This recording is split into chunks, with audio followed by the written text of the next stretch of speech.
പ്രിയപ്പെട്ട പത്രപ്രവർത്തകരെ, എൻ്റെ പ്രിയ സുഹൃത്തുക്കളെ, ഞാൻ Kabir Ambarath, Kerala ration employees union CITUവിൻ്റെ സംസ്ഥാന വൈസ് പ്രസിഡൻറ്റും ചുമട്ടുതൊഴിലാളി ബോർഡിൻ്റെ മെമ്പറും പൊതുപ്രവർത്തകനും പാലിയേറ്റീവ് വോളണ്ടിയറുമാണ്.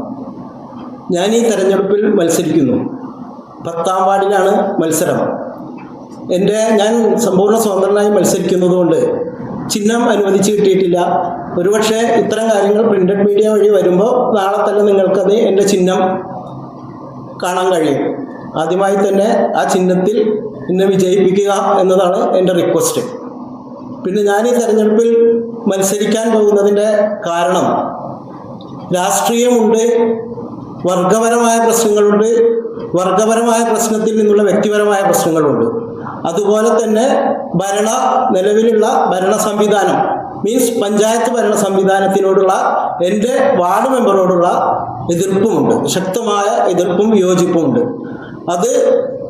അതിനനുസരിച്ച് കാര്യങ്ങൾ കിട്ടിയപ്പോൾ, ഇവിടെ തെരഞ്ഞെടുപ്പ് വന്നപ്പോൾ 5 വർഷം വളരെ മോശപ്പെട്ട രീതിയിൽ വളരെ ദുഷ്പേരുകൾ സമ്പാദിച്ച ഒരു മെമ്പറെയും പാർട്ടിയെയും ഒരു വട്ടത്തിന് മാത്രം അനുവദിച്ചു കൊടുത്ത പ്രസ്ഥാനം വീണ്ടും അത് തന്നെ എത്രയോ ചെറുപ്പക്കാരുടെ പരീക്ഷിക്കാനും നാടിന് ഗുണകരമായി നിൽക്കാനും കഴിയുന്ന 10ാം വാർഡ് ഉൾപ്പെടെയുള്ള മറ്റു പ്രദേശങ്ങളിൽ എല്ലാം ഒരു ഈർക്കൽ രാഷ്ട്രീയ കക്ഷിക്ക് കീഴടങ്ങിക്കൊണ്ട് മാറഞ്ചേരി പഞ്ചായത്തിൽ മാറഞ്ചേരി ലോക്കൽ കമ്മിറ്റിയിൽ CPIയേക്കാൾ കുറഞ്ഞ രംഗത്ത് 4 സീറ്റിൽ CPI മത്സരിക്കുമ്പോൾ 3 സീറ്റ് CPM മത്സരിക്കുന്ന ഒരു ഗതികേടിലേക്ക് ഞാൻ ഇഷ്ടപ്പെടുന്ന പ്രസ്ഥാനത്തെ കൊണ്ടെത്തിച്ചതിലുള്ള പ്രതിഷേധവുമുണ്ട്.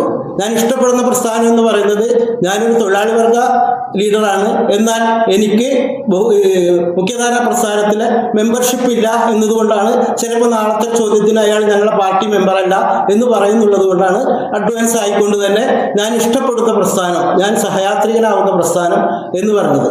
ഇതിനോടുള്ള കടുത്ത പ്രതിഷേധം ആ തരത്തിലുണ്ട്.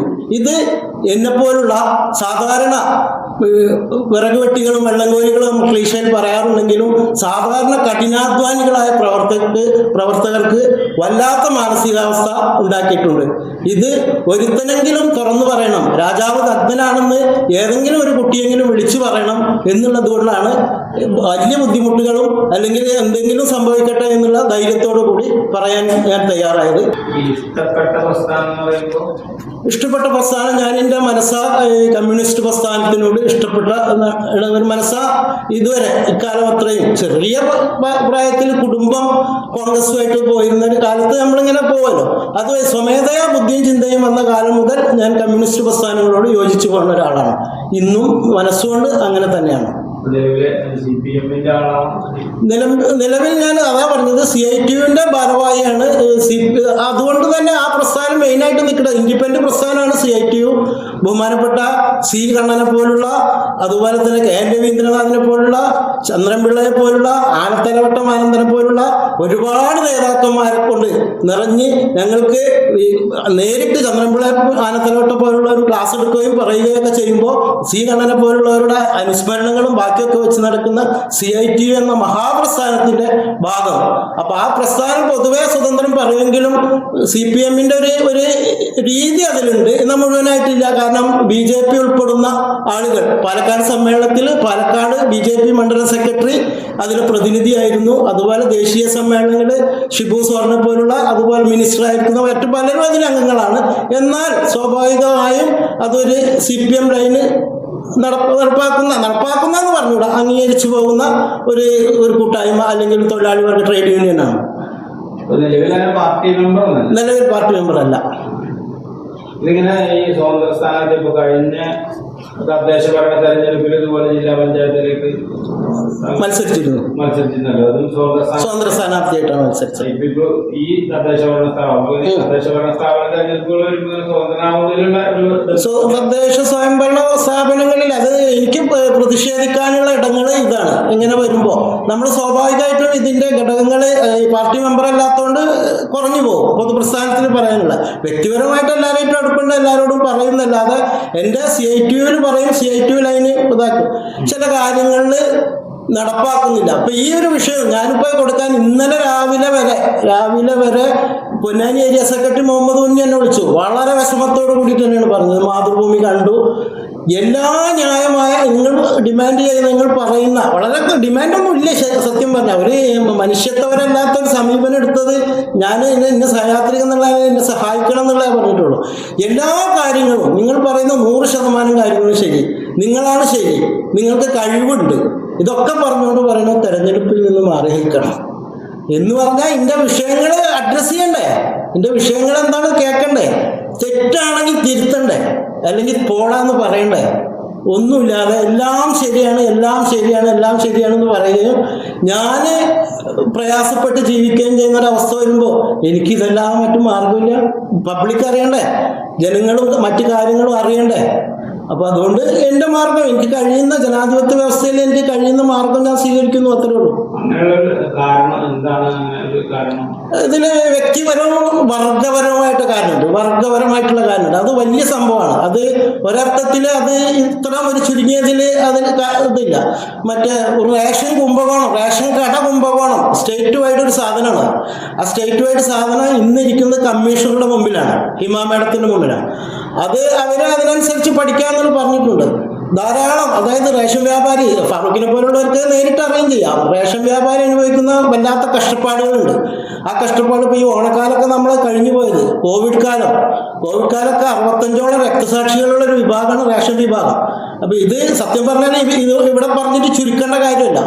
അതിൽ ധാരാളം അഴിമതികൾ നടന്നിട്ട് ഈ നമുക്ക് നിലനിൽപ്പിന് ഇപ്പോൾ ഒരു 10,000 കട മതി എന്ന് വെച്ചപ്പോൾ പോരാ, ഉപജീവനത്തിന് നിൽക്കുന്നവർക്കും കഴിയുന്നവർക്കും അത് പോട്ടെ, ഇട്ടെറിഞ്ഞ് പോട്ടെ എന്ന് പറഞ്ഞിട്ടുള്ള മന്ത്രിതല ചർച്ചയിൽ ഞാൻ പങ്കെടുത്ത ആളാണ്. അങ്ങനെ ഒരാളും കൂട്ടിച്ചൂടാ. പക്ഷെ ഇപ്പുറത്തുനിന്ന് തന്നെ പുതിയ കടകൾ കാശ് വാങ്ങിച്ചുകൊണ്ട് ഒരു നിയമവും പാലിക്കാതെ 4 കാർഡുകൾ മാത്രമൊക്കെ വെച്ചിട്ട് ഉദ്ഘാടനം ചെയ്യപ്പെടുന്ന സംഭവം കേരളത്തിൽ ഉടനീളമുണ്ട്. അതിൻ്റെ ഒരു വർഗപരമായ ഒരു പ്രശ്നമാണ്. അതിൻ്റെ ഒരു രക്തസാക്ഷി കൂടിയാണ് ഞാൻ, അല്ലാണ്ട് അതൊരു വ്യക്തിപരമായ പ്രശ്നമല്ല. അത് അങ്ങനത്തെ ഒരു വർഗപരമായ പ്രശ്നത്തിൽ നിന്നുണ്ടായ വ്യക്തിപരമായ ഒരു കാര്യം, അതിൻ്റെ അന്യായം ഞാൻ സൂചിപ്പിച്ചു. ഒരു കൂട്ടുകക്ഷി സഭയല്ലേ, സർക്കാരിലോ ഉത്തരവാദിത്തപ്പെട്ട ബോഡികളിലോ ഒക്കെ അത് പറയാലോ. ഇടതുപക്ഷ ജനാധിപത്യ മുന്നണിയോട് പറയാം, അതിൻ്റെ ഈ മന്ത്രിയാണ് ആ മന്ത്രിയാണ് നല്ലല്ലോ പറയാം. ഇതിലൊരു അന്യായമുണ്ട്, ആ അന്യായം നിങ്ങൾ ചോദ്യം ചെയ്യണം, നിർത്തലാക്കണം. കാരണം എന്ന് പറഞ്ഞാൽ ഇപ്പോഴും പ്രയാസപ്പെട്ടിട്ട് നമുക്ക് നേടിത്തന്ന, നമുക്ക് 6-7 കൊല്ലമായി എന്ത് പാക്കേജ് വന്നിട്ട് ഇന്ന് വരെ ഒരു വ്യത്യാസപ്പെടുത്താത്തൊരു സംഭവമാണ് പിന്നെ നമ്മുടെ പാക്കേജ്, റേഷൻ വ്യാപാരികളുടെ പാക്കേജ്. അതിതാ ഇന്ന് നാളെ മറ്റന്നാളെ എന്ന് പറഞ്ഞ് പറ്റിക്കുക എന്നല്ലാതെ അതിൽ എവിടെയും എത്തിയിട്ടില്ല. ഇത്തരം പ്രശ്നങ്ങളൊക്കെ ചർച്ചയുണ്ട്. ഇതിൻ്റെ മുകളിൽ ആ വിഷയം വരുന്നുണ്ട്. ഗവർണറുമായിട്ട് നമ്മൾ ബന്ധപ്പെട്ടിട്ടുണ്ട്. ഗവർണർ അതിനൊരു പരിഹാരം കാണാൻ വെച്ചിട്ടുണ്ട്. ഹൈക്കോർട്ടുമായി ബന്ധപ്പെട്ടിട്ടുണ്ട്. ഹിമാ മേഡത്തിൻ്റെ റിപ്പോർട്ട് കിട്ടുന്നതനുസരിച്ച് ഇത്തരം കാര്യങ്ങൾ ആ രീതിയിൽ പോകും. ഇത് പിന്നെ നമ്മൾ ഈ ലോക്കൽ വിഷയത്തിൽ പെടേണ്ടതില്ല. ഞാനിവിടെ നിന്നുള്ളതിൻ്റെ എനിക്ക് പ്രതിഷേധം ഇപ്പം അറിയിക്കാനുള്ള ഒരു സ്ഥലം ലോക്കൽ ബോഡിയാണ്. ഈ ലോക്കൽ ബോഡിയിൽ ഇത് പ്രതിഷേധം അറിയിക്കുമ്പോൾ പിന്നെ അതിൻ്റെ ഒരു ഭാഗം കൂടിയാണ്. എന്നിരുന്നാൽ തന്നെ ഇവിടുത്തെ കാര്യങ്ങളാണ് കുറച്ചും കൂടി പറയാനുള്ളത്. മറ്റതൊരു വലിയ വിഷയമാണ്.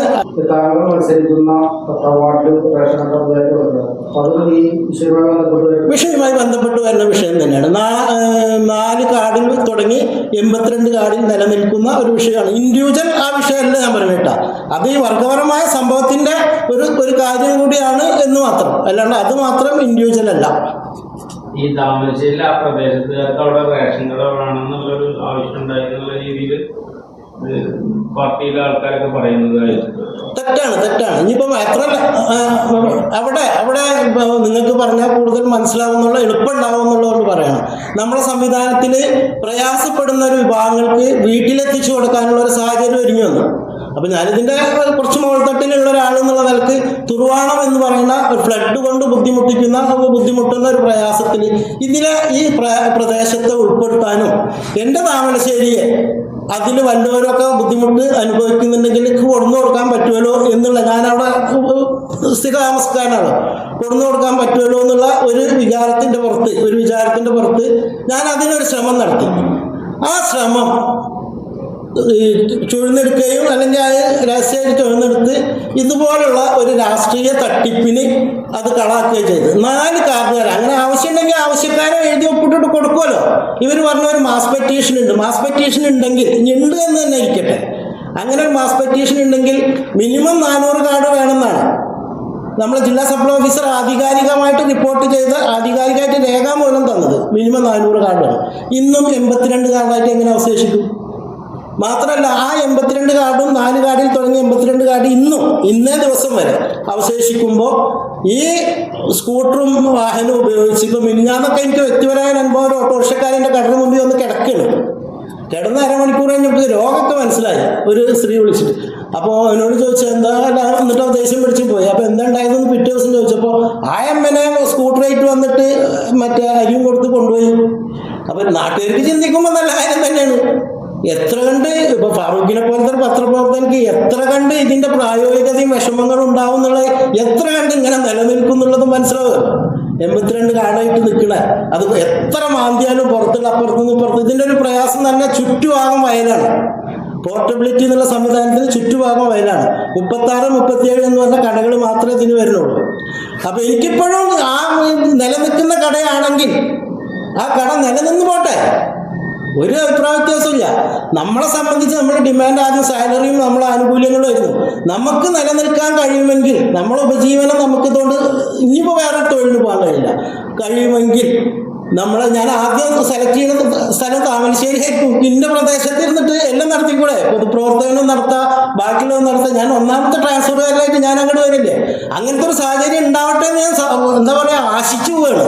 താമരശ്ശേരിയിൽ കട വിൽക്കുകയും ആ കടയിലേക്ക് എനിക്ക് ജോലി എടുക്കാൻ കഴിയുകയും ചെയ്യുന്ന ഒരു ഗവൺമെൻറ്റിൻ്റെ ഒരു സിസ്റ്റം വരികയാണെങ്കിൽ സന്തോഷപൂർവ്വം നമുക്കതിനെ സ്വാഗതം ചെയ്തുകൊണ്ട് ഞാനതിൽ അവിടെ വന്നിരിക്കും. അതാണ് അവസ്ഥ.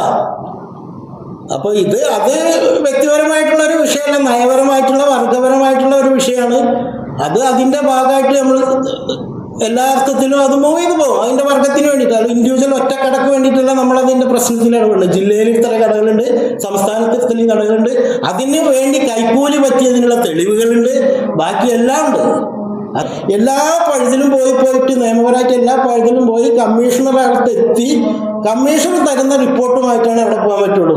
കോടതി പോകാൻ പറ്റും. മറ്റേ ഇന്നോടത്ത് പോയാന്ന് വെച്ചിട്ട് കോടതി അത് തള്ളും. അപ്പോൾ കമ്മീഷണറേറ്റിലും അതുപോലെ തന്നെ ഗവർണറെയും കാണാനാണ് ഇപ്പോൾ അതുമായി ബന്ധപ്പെട്ട്. ഇൻഡിവിജ്വൽ ഒറ്റ കട അല്ല പറയുന്നത്, സ്റ്റേറ്റുമായിട്ടുള്ള കടയാണ്. കൂട്ടത്തിൽ ആ കടയും പെടുന്നു മാത്രം, അത്രേ ഉള്ളൂ. ഈ താമരശ്ശേരിയുടെ കടയിൽ ഇപ്പോഴും 84 കാർഡുള്ളൂ. 4 കാർഡിലാണ് ആരംഭിച്ചത്, 84 കാർഡേ ഉള്ളൂ. സ്ഥലം MLA അറിഞ്ഞിട്ടില്ല, പഞ്ചായത്ത് പ്രസിഡന്റ് അറിഞ്ഞിട്ടില്ല. 131. എന്റെ കടയിൽ മറ്റേ രജിസ്റ്റേർഡ് കാർഡ് 700 സംതിങ്, 750 ഷാർപ്പല്ല, ചെറിയ വ്യത്യാസം ചിലപ്പോൾ ഉണ്ടാവും. പക്ഷെ അത് ലൈവല്ല. രജിസ്റ്റേർഡ് കാർഡ് അത്രയാണ്. ലൈവ് അല്ലാത്ത കാരണം ഇപ്പൊ ഇതേപോലെ ഇങ്ങനെ പോവല്ലേ, അതിന്റെ പ്രശ്നങ്ങൾ വല്ലാതെ ഉണ്ട്. ഒഫീഷ്യലി മാറിയിട്ടില്ല. ഒഫീഷ്യലി മാറിയത് ചിലപ്പോൾ ഒരു 10-ൽ താഴെ അങ്ങനെയൊക്കെ ഉണ്ടാവുള്ളൂ. പക്ഷെ എന്താ പറയാ, പക്ഷെ അതിൻ്റെ ഒരു അപകടം എന്ന് പറഞ്ഞാൽ മറ്റേ നമുക്ക് സ്റ്റോക്ക് തരും, ആ സ്റ്റോക്ക് സെയിലല്ലാതെ വരും, അതവിടെ കിടന്നിട്ട് നാശാകുന്ന ഒരവസ്ഥ വരും. നമ്മളെ കാർഡ് വൈസിലാണ് നമുക്ക് എന്ത് തരിക, സ്റ്റോക്ക് തരിക. പിന്നെ ഒരു കാര്യം കൂടി പറയാനുള്ളത്, അത് പറയാതെ പോകാൻ എനിക്ക് കഴിയില്ല. ഇപ്പം ഞാനിങ്ങോട്ട് വരുമ്പോൾ കരുതലിൻ്റെ കാവലാണ് എന്ന് പറഞ്ഞിട്ടാണ് എൻ്റെ ഒരു എതിർ സ്ഥാനാർത്ഥിയുടെ ഒരു ഇതുണ്ട്. എനിക്ക് അബ്ദുൽ ഹാസൻക്ക് 2 എതിർ സ്ഥാനാർത്ഥികളുണ്ട്. ഒന്ന് ഫിറോസ് കോണിയുടെ ആളത്തിൽ. കരുതലിൻ്റെ കാവലാണ്. ഈ കരുതലിൻ്റെ കാവലാൾ കോടീശ്വരനാണ്. NK നാസർ എന്ന് പറഞ്ഞ സ്ഥാനാർത്ഥി കോടീശ്വരനാണ്. ഈ കോടീശ്വരൻ ബംഗ്ലാവുണ്ട്, കാറുണ്ട്, മറ്റു ഒരുപാട് ജംഗമ വസ്തുക്കളുണ്ട്. അതിൻ്റെ എല്ലാം തെളിവ് റിട്ടേണിംഗ് ഓഫീസറായിട്ടുള്ള ആളുടെ മുമ്പിൽ, നമ്മുടെ TSOയുടെ മുമ്പിൽ ഇരിക്കുന്നുണ്ട്. ഇയാൾ ഇന്ന് വരെ നമ്മൾ പാവങ്ങളുടെ സക്കാത്ത് എന്നാണ് കേരള സംസ്ഥാനം അതിനെ കെട്ടിച്ചെല്ലിനെ പോലുള്ളവർ പറയാം. പാവങ്ങളുടെ സക്കാത്ത്, അതായത് ഒരുപാട് സാങ്കേതിക പ്രയാസങ്ങൾ കാരണം ഈ BPL കാർഡിൽ ഉൾപ്പെടാതെ വരുമ്പോൾ സ്റ്റേറ്റ് സബ്സിഡി എന്ന് പറഞ്ഞാൽ ബാക്കി റേഷനൊക്കെ ഉപയോഗിച്ചുകൊണ്ട് കൊടുക്കുന്ന ഒരു സബ്സിഡി ഉണ്ട്. അത് കേരള സർക്കാർ കൊടുക്കുന്നതാണ്. ആ സബ്സിഡി 7 കൊല്ലത്തോളം ഈ കാർഡ് കിട്ടി ഇന്ന് വരെയും ആ പാവങ്ങളുടെ സബ്സിഡി ഉപയോഗിച്ചിട്ടാണ് ഈ റേഷൻ വാങ്ങിക്കൊണ്ടിരിക്കുന്നത്. ഇതിലിടക്ക് പലതവണ റേഷൻ കടയും ഈ ഇവരുമ്പാടെ ബന്ധങ്ങൾ ഉണ്ടായിട്ടുണ്ട്. ബന്ധം എന്ന് പറയുമ്പോൾ ഇത് മനസ്സിലാക്കാവുന്ന അവസ്ഥ ഉണ്ടായിട്ടുണ്ട്. പേര് ചേർക്കാൻ, പേര് വെട്ടാൻ, മറ്റുള്ളതൊക്കെ വെച്ചിട്ട്. എനിക്ക് പറയാനുള്ള ഒരു കാര്യം കൂടി, ഒരു വ്യക്തിപരമായിട്ടുള്ള എന്നോട് അറ്റാക്ക് ചെയ്യുന്നതിൽ ഒരു പ്രാവശ്യം ഈ താമരശ്ശേരി കട പറഞ്ഞതിന് മുമ്പ് ഇന്ന അവിടെ കാർഡ് വന്നിരുന്നു. അപ്പോൾ എൻ്റെ സുഹൃത്ത്, എൻ്റെ അയൽവാസിയാണല്ലോ ഈ നാസർ എന്ന് പറഞ്ഞാൽ, അവിടെ വന്നു. അപ്പോൾ നാസറിൻ്റെ കാർഡ് ഇന്നാണെന്ന് പറഞ്ഞപ്പോൾ നമുക്കൊരു പോസ്റ്റർ തന്നിട്ടുണ്ടായിരുന്നു, ഈ നീല കാർഡ് വെട്ടണം എന്ന് പറഞ്ഞിട്ട്. സർക്കാർ നമുക്ക് എന്ത് കിട്ടിയാലും ഒട്ടിക്കാന്നുള്ള ബാധ്യതയല്ലേ. അതിൻ്റെ പ്രകാരം ഇത് നോക്കിയപ്പോൾ ഇന്നല്ല. അപ്പോൾ ഞാൻ പറഞ്ഞു, ഇങ്ങനെ ഒരു അപകടാവസ്ഥ ഉണ്ട് എന്ന് പറഞ്ഞപ്പോൾ ഞങ്ങളുടെ അവകാശമല്ലേ. അപ്പോൾ ഈ മനുഷ്യൻ മനസ്സിലാക്കുന്നില്ല, ഇയാൾക്ക് 2 കിലോ അരി നമ്മൾ ഏറെ വിതരണം ചെയ്താൽ 4 രൂപ നമുക്കേറെ കിട്ടും കടക്കാരക്ക്. പക്ഷെ സുഹൃത്താണെന്നുള്ള നിലയ്ക്ക്, അതുപോലെ നമ്മളിതാണെന്നുള്ള നിലയ്ക്ക് നമ്മളെ അപകടം പറഞ്ഞ് മനസ്സിലാക്കി കൊടുക്കുകയാണ്. ഇത് ചെയ്യില്ല. അപ്പം നമ്മൾ അതുപോലും ഈ പുതിയ റേഷൻ കട വരതിനുള്ള അത് എന്നോട് പറഞ്ഞിട്ടുണ്ട്. ഒരു കാരണം, ഞങ്ങൾ ക്യാബിനറ്റ് കൂടിയിട്ടാണെങ്കിൽ പോലും ഞങ്ങളിവിടെ കൊണ്ടുവരും. ഞങ്ങളുടെ അവകാശം ഞങ്ങൾക്ക് വേണ്ടിയെടുക്കാൻ. എന്താണ് അവകാശം? ഈ സബ്സിഡി അരി അനർഹമായി നേടിയെടുക്കുക എന്നുള്ളത്. അത് വല്ലാത്തൊരവസ്ഥയാണ്. അത് കേരള സർക്കാരിൻ്റെ സക്കാത്താണ്. ആ സക്കാത്ത് ഫണ്ട് കട്ടുമുടിക്കുന്നതിന് തുല്യമാണ്. അപ്പോൾ പിന്നീട് അതും വെച്ചുകൊണ്ട് തെരഞ്ഞെടുപ്പിന് മത്സരിക്കുമ്പോൾ ഈ പാവങ്ങളുടെ കാവലാളായിട്ട് മത്സരിക്കും. ഇതിന്റെ മുമ്പത്തെ അനുഭവമുണ്ട്. ഇതിന്റെ തൊട്ടു മുമ്പത്തെ അനുവദിച്ച ടെലിഫോൺ അടിച്ചു മാറ്റിയെടുത്തുണ്ട്. തെരുവുകൾ മുഴുവൻ കാണാം. നമ്മളെ പഞ്ചായത്തിന്റെ ഓരോ. അപ്പൊ അതേ ട്രെയിനിങ് എടുത്തുകൊണ്ട് തന്നെ അതേ അനുഭവം വെച്ചാൽ അത് തരക്കേടില്ലാത്തൊരു പണിയാണെന്ന് തോന്നിക്കൊണ്ട് ഇത് നിൽക്കാനാണ് ഉദ്ദേശിക്കുന്നുണ്ടെങ്കിൽ അതിന് 10-ാം വാർഡിലെ ജനങ്ങൾ മറുപടി പറഞ്ഞിരിക്കും. യാതൊരു തർക്കമില്ല. അതാണ് ആ വിഷയമായിട്ട് ബന്ധപ്പെട്ട് പറയാനില്ല. BPL കാർഡൊന്നുമല്ലല്ലോ, BPL-ലും അതുപോലെ അല്ല ഈ APL കാർഡിലെ സബ്സിഡി സ്റ്റേറ്റ് സബ്സിഡിനെ വിശേഷിപ്പിക്കണം ഇങ്ങനെ തന്നെയാണ്. കേരള സർക്കാരിന്റെ സക്കാത്ത് എന്നാണ്. നീല കാർഡ് അതാണ്. പിന്നെ പൊതുവെ പറയാനുള്ളത് ഈ ഇത്രയും ഇതൊക്കെ പറയുന്നത് ഇത് തന്നെയാണ് ഒരവസ്ഥ. ഏത് ഞാൻ എപ്പോഴും പറയുന്നത്, ഞാൻ ഇഷ്ടപ്പെടുന്ന പാർട്ടിയുടെ ദുർബലാവസ്ഥ. ഈ ഇഷ്ടപ്പെടുന്ന പാർട്ടി ഇപ്പൊ കഴിഞ്ഞ ദിവസം പോലും ഈ ഇഷ്ടപ്പെടുന്ന പാർട്ടിയുടെ ഉത്തരവാദിത്തപ്പെട്ട ഒരു സെക്രട്ടറി വിളിച്ചു പറഞ്ഞിട്ടും നിങ്ങൾ ഈ സ്ഥാനാർത്ഥിത്വത്തിൽ നിന്ന് പിന്മാറാണ്ടിരിക്കുമ്പോ അപ്പൊ ആ പാർട്ടിനോട് ഇഷ്ടമില്ലാതെ. അല്ല, പാർട്ടിയോട് ഇഷ്ടമുണ്ട്. പാർട്ടിക്കാരോട് എല്ലാവരോടും ഇഷ്ടം ഉണ്ടായിക്കൊള്ളുന്നില്ല. അവിടെയാണ് വ്യത്യാസം. പാർട്ടിക്കാരോടൊന്നല്ല, പാർട്ടിയോട് ഇഷ്ടം പ്രകടിപ്പിക്കുമ്പോൾ പിന്നെ പാർട്ടി നീതി വേണം. പാർട്ടിയിൽ നീതി ന്യായം വേണം. ഇത് മറുപടി പോലും എന്താ പറയണത്, നീതി ഉണ്ട് എന്നാണ്. ഞാൻ പറയുന്ന കാര്യങ്ങളിൽ നീതി ഉണ്ട്, നിങ്ങൾക്ക് എല്ലാ അർഹതയുണ്ട് എന്ന് പറഞ്ഞിട്ട് വരുമ്പോ ഞാൻ എവിടെ പോകും നീതിക്ക്? അവിടുത്തെ CPM-ന്റെ തന്നെ ഇപ്പൊ താമരശ്ശേരിയുടെ നേതൃത്വം പറയുന്നത് ആ റേഷൻ കടയുടെ പേരില് അവിടുത്തെ പ്രദേശത്തുകാരുടെ ഒരു ആവശ്യമായിരുന്നു. അതിന്റെ കൂടെ CPM പോലും കൂടാന്നുള്ള രീതിയിലാണ് അവിടെ. ഇല്ല, CPM അപ്പൊ കൂടാന്നിട്ടൊന്നുമില്ല. CPM-നെ വിളിച്ചിട്ടുമില്ല, ഉദ്ഘാടനത്തിനും വിളിച്ചില്ല, ബാക്കിയുള്ള കാര്യത്തിലൊന്നും വിളിച്ചില്ല. മിനിഞ്ഞാന്ന് ഈ സ്ഥാനാർത്ഥിത്വം പ്രഖ്യാപിക്കണ വരെ CPM കൂടാന്നില്ല. പിന്നെ ഇങ്ങനെ ചോദിച്ചാൽ വാർത്ത വന്നതായിട്ട് ബന്ധപ്പെട്ടിട്ട് അവര് പറഞ്ഞ അതായത് പറഞ്ഞു തന്നെ. പിന്നെ ഇങ്ങനെ ചോദിച്ചൊരു ചോദ്യം ഉണ്ടല്ലോ, എല്ലാവർക്കും കബീറിനെ പോലെ വിളിച്ചു പറയാൻ പറ്റില്ല. അവരൊക്കെ പാർട്ടി മെമ്പർമാരാണ്. അവർക്ക് പാർട്ടി ഒരു ഡയറക്ഷൻ കൊടുത്തു കഴിഞ്ഞാൽ അവർക്ക് ആ വർത്താനേ പറയാൻ പറ്റുള്ളൂ. അതിന് തർക്കമില്ല. പിന്നെ ഇപ്പൊ ഈ അല്ലാത്തതുകൊണ്ട് എനിക്ക് പറയാൻ സ്വാതന്ത്ര്യമാണ്. പിന്നെ ഇപ്പൊ നിങ്ങൾ പറഞ്ഞതിന്റെ അന്ന് വന്ന റിപ്പോർട്ടിന്റെ നമ്മളെ സഖാവ് മൊഹീദ്ദീന്റെ ഒരു സാധനം ഉണ്ടായിരുന്നു. എന്ത് ഇത് ഉത്തരവാദിത്തപ്പെട്ട ലീഡർഷിപ്പിലിരിക്കുന്ന ആളാണ്. അയാൾ പാർട്ടി മെമ്പർ അല്ലെങ്കിലും ഈ പഞ്ചായത്തിന് പ്രയാസം നേരിടുന്നത്. ഈ മൊഹീദ്ദീൻ സഖാവ് കഴിഞ്ഞ തെരഞ്ഞെടുപ്പും ഈ പാർട്ടിക്ക് പ്രാധാന്യം, ഈ പഞ്ചായത്തിന് പ്രാധാന്യം ഉണ്ടായിരുന്നില്ലേ? എവിടെ ഇരുന്നു ഈ സഖാവ്? എന്തായിരുന്നു നിലപാട്? ഈ സഖാവ് ഇന്ന വീട്ടിൽ വിളിച്ചു വരുത്തി ഇരുന്ന് സംസാരിച്ച കാര്യങ്ങൾ എനിക്കിപ്പോഴും വേണമെങ്കിൽ പ്രൂവ് ചെയ്യാൻ പറ്റും. ഞാൻ അതിനൊന്നും താല്പര്യം കിട്ടാം, അത് വേറെ കാര്യം. ഇനി നുണ പറഞ്ഞു പോയെന്നുണ്ടെങ്കിൽ പ്രൂവ് ചെയ്യാൻ താല്പര്യമുണ്ട്. അങ്ങനെ ഉണ്ടായിട്ടില്ല. കാരണം അതാണ് അത്രയും ദൗർബല്യമാണ്, വേദനയാണ് അങ്ങനെ പറയുമ്പോൾ. കാരണം അപ്പുറത്തും ഇല്ലായ്മയൊന്നുമില്ല. ഈ 22 വാർഡിലും സുസജ്ജമായ പാർട്ടി സംവിധാനമുണ്ട്. അവിടെ ഒക്കെ എണ്ണമറ്റ യന്ത്രം പോലെ പ്രവർത്തിക്കുന്ന പാർട്ടി സഹാക്കളുണ്ട്. സാധാരണക്കാരായിട്ടുള്ള വേദന തോന്നും. ഇവരെ കുറച്ച് ആളുകളുടെ എന്താ പറയുക, വേഷം കെട്ട് കുറച്ച് ആളുകൾക്ക് തോന്നിയ പോലെ പോകുന്ന ഒരു അവസ്ഥയിൽ ഇത് എന്ത് ചെയ്യാൻ പറ്റും? നാളെ ഇപ്പം ഞാൻ ഇപ്പം ഇങ്ങനെ പാർട്ടി മെമ്പറാണെങ്കിൽ ഞാൻ സ്റ്റെപ്പ് ഇറങ്ങുന്നതിന് മുമ്പേ ഞാൻ പുറത്തു പോയില്ലേ, ഇവർക്ക് പറയാൻ പറ്റുമോ? ഉത്തരവാദിത്തപ്പെട്ട സന്തോഷമായിട്ട് ഇത് ജീവിക്കുന്ന ആൾക്ക് പറയാൻ പറ്റുമോ? അപ്പം ആരെങ്കിലുമൊക്കെ വിളിച്ച് പറയണ്ടേ? ഈ പാർട്ടിനെ ഇഷ്ടപ്പെടുന്ന ആരെങ്കിലുമൊക്കെ വിളിച്ച് പറയണ്ടേ? നിങ്ങളിപ്പോ 10-ാം വാർഡിൽ മത്സരിച്ച് ജയിക്കുകയാണെന്നുണ്ടെങ്കിൽ ഏത് മുന്നിട്ട് കൂടെ നിൽക്കുക? ഇൻഡിപെൻഡന്റ് ആയിട്ട് നിൽക്കും. എനിക്ക് ഇടതുപക്ഷത്തിന്റെ ഒരു ഗ്രൂപ്പ് പിന്തുണ പറഞ്ഞിട്ടുണ്ട്. അസംതൃപ്തരായ കുറച്ച് കോൺഗ്രസ് വിഭാഗം സുഹൃത്തുക്കളുണ്ട്, അവർ പിന്തുണ പറഞ്ഞിട്ടുണ്ട്. അസംതൃപ്തരായ UDF എന്ന് പറയാം അവര്. പിന്നെ RJD എന്നുള്ള ആൾക്കാർ മറ്റേ ഓപ്പൺ ആയിട്ട് തന്നെ പറഞ്ഞിട്ടുണ്ട്. ഇന്നിപ്പോ ഞാൻ ജാബിറിനായിട്ട് സംസാരിച്ചു. അപ്പൊ നിങ്ങൾ നേരത്തെ നേരത്തെ പറയണമെങ്കിൽ ഞാൻ അതങ്ങനെ തീരുമാനം ഉറച്ചു നിൽക്കണ്ടേ. അപ്പോൾ നേരത്തെ പറയത്തിന്റെ ഒരു പ്രയാസം ഉണ്ടെങ്കിൽ വേണ്ടെന്ന് പറഞ്ഞപ്പോ അല്ല, അങ്ങനെ പറഞ്ഞല്ല, ഞാൻ ഒറ്റടിക്ക് പറഞ്ഞല്ല. പഞ്ചായത്ത് ഭരണസമിതി തുടരണമെന്നാണോ മനസ്സിലാകാതെ UDF തിരിച്ചു വരണമെന്നാണോ? നല്ലൊരു ഭരണസമിതി വരണം എന്നാണ്. കാരണം പറഞ്ഞാൽ അതിന് ഞാൻ അത് ഓപ്പണായിട്ട് പറയാം, അതിന് LDF UDF എന്നൊന്നും അതിന്റെ അർത്ഥാക്കണ്ട. മുമ്പൊരിക്കൽ ഞാൻ വെൽഫെയർ ഒന്നുമില്ല, വെൽഫെയർ ഇതൊന്നുമില്ല, അങ്ങനെയൊന്നുമില്ല, അതൊക്കെ ഓപ്പണാണ്. നേരത്തെ ഞാൻ കുറച്ചും കൂടി പഞ്ചായത്ത് കാര്യങ്ങൾ ആധികാരികമായിട്ടില്ല, അനൗദ്യോഗികമായിട്ട് സുഹൃത്ത് ബന്ധത്തിന്റെ പുറത്ത് ഇടപെടുമ്പോൾ മാറഞ്ചേരി പഞ്ചായത്തിന് സ്റ്റേറ്റിലൊരു പ്രത്യേകത ഉണ്ടായിരുന്നു. ഇതിന്റെ സംഭവം തിരിക്കുന്ന സ്റ്റിയറിംഗ് കമ്മിറ്റി ഉണ്ടല്ലോ, ഈ ലോക്കൽ ബോഡിയുടെ ക്യാബിനറ്റ് എന്ന് പറഞ്ഞ സ്റ്റിയറിംഗ് കമ്മിറ്റിയാണ് ലോക്കൽ ബോഡിയുടെ.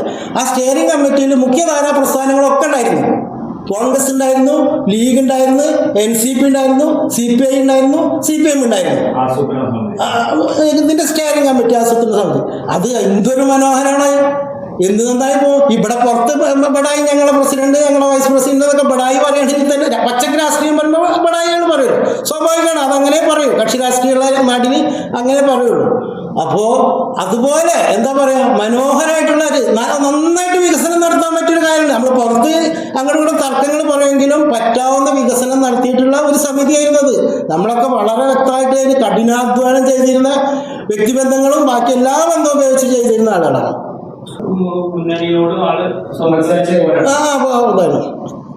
സ്വതന്ത്രമായി തന്നെ ഇത് വന്ന് ജനത്തിനോടാണ് ഞാൻ കാര്യം പറയുന്നത്, വോട്ടർമാരോടാണ് കാര്യം പറയുന്നത്. ഇതൊക്കെയാണ് ഇവിടുത്തെ അവസ്ഥ. ഒരു ഗൗരവമില്ലാത്തൊരവസ്ഥ ഈ പഞ്ചായത്ത് തെരഞ്ഞെടുപ്പിന് നേരിടുന്നത് 10-ാം വാർഡിൽ വന്നിട്ടുണ്ട്.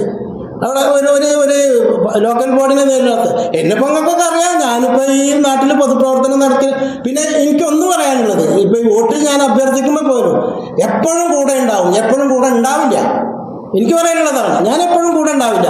എനിക്ക് ഒരു തൊഴിലുണ്ട്, ചെറിയൊരു കുടുംബമുണ്ട്, ഇതിനൊക്കെ പ്രൊട്ടക്ട് ചെയ്തിട്ട് തന്നെ ബാക്കി സമയത്തിന്റെ കാര്യത്തിൽ 12 to, ഞാൻ ഒഫീഷ്യലായി പറയുകയാണെങ്കിൽ 12 to 4 മണിയായി ഞാൻ റേഷൻ വ്യാപാരം. അപ്പൊ ഞങ്ങൾക്ക് വിഷയങ്ങൾ 12 to 4 മണിക്കിടയിൽ ഉണ്ടാവും, അങ്ങനെയൊക്കെ ഉണ്ടാവും. സ്വാഭാവികമായിട്ട് വരുന്ന വിഷയങ്ങളിൽ എനിക്ക് ഒരു സെയിൽസുകളുണ്ട്, ഇട്ടതിന് വരാൻ പറ്റിയ അവസ്ഥകളുണ്ട്.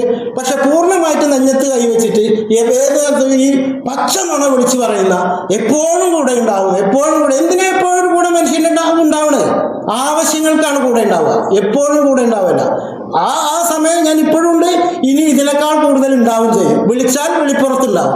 അല്ലാതെ എപ്പോഴും കൂടെ നടക്കുക എന്നുള്ളത് എൻ്റെ ജോലിയല്ല, അതിനുവേണ്ടി ഞാൻ മത്സരിക്കുന്നില്ല. നിങ്ങളുടെ കുടുംബത്തിൽ തന്നെ ഒരു പാർട്ടി മെമ്പർ ഉണ്ട്? കുടുംബത്തിനുണ്ട്. എന്റെ മകൻ അങ്ങനെ തന്നെ പറയും. പ്രചരണം നടത്തില്ല, അതുപോലെ ഞാൻ പറയില്ല, നടത്തും. ഇന്നലെ കണ്ടിരുന്നു. ഒരു അസ്വസ്ഥത എനിക്കില്ല. അയാൾ ഇൻഡിവിജ്വലാണ്, അയാൾ വ്യക്തിയാണ്. ആരൊക്കെ എങ്ങനെയൊക്കെ അതിനെ വ്യത്യാസപ്പെടുത്തിയാലും ഞാൻ ഉപ്പയാണ്, മോനാണ്. ഞങ്ങൾ പൊളിറ്റിക്കലി ഒന്നാണ് സിറ്റുവേഷനുകളിൽ ഞങ്ങൾ ഒന്നാവും, രണ്ടാവേണ്ട സിറ്റുവേഷനുകളിൽ ഞങ്ങൾ രണ്ടാവും. അതിന് ഒരു സ്വാതന്ത്ര്യം കുറവുണ്ടാവില്ല.